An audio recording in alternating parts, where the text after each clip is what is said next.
নমস্কার আমার সকল ফেসবুক ফ্যামিলি। একটু বিকেলবেলায় ঘুরতে বার হয়েছি। এই ঠাম্মা পিছনে দাঁড়িয়ে আছে, ঠিক আছে। এই দেখো আমাদের মন্দির, এই আমাদের রাধাকৃষ্ণ গৌরনিতাই অদ্বৈত মন্দির, বড় ঠাম্মা। আর এটা মানে তুলসী মঞ্চ, এই সব তো রং চটে গেছে। আর ভগবান কবে দিন দেয় ঠিক নেই। অনেক কিছু ইচ্ছা ছিল টালে বসানোর, আর সব স্বপ্ন শেষ হয়ে গেছে। জানি না কবে ভগবান দিন দেয় আবার।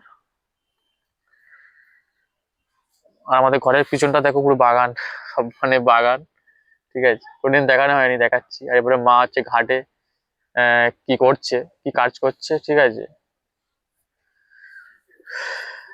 আর আমাদের কল এখানেই বসানো আছে, কল, বাড়ির কল, ঠিক আছে। আর একটা ফুল গাছটা দেখো, দেখো এটা কি ফুল তোমরা কমেন্টে বলবে, আমি বলছি না, ঠিক আছে। তোমরা কমেন্টে বলবে এটা কি ফুল, আমি বলছি না। আর বাড়ির কাছে এখানে অনেক কিছু গাছ আছে, লেবু গাছ আছে, তারপরে কাঁঠাল গাছ, করমচা গাছ, সেই, ঠিক আছে। আর ফলসা গাছ আছে, ফলসা গাছ, মানে বাড়িতে না অনেক কিছু গাছ আছে মোটামুটি, ঠিক আছে। তো ভিডিওটা কেমন লাগলো বলবে কমেন্টে, ঠিক আছে। সবাইকে টাটা।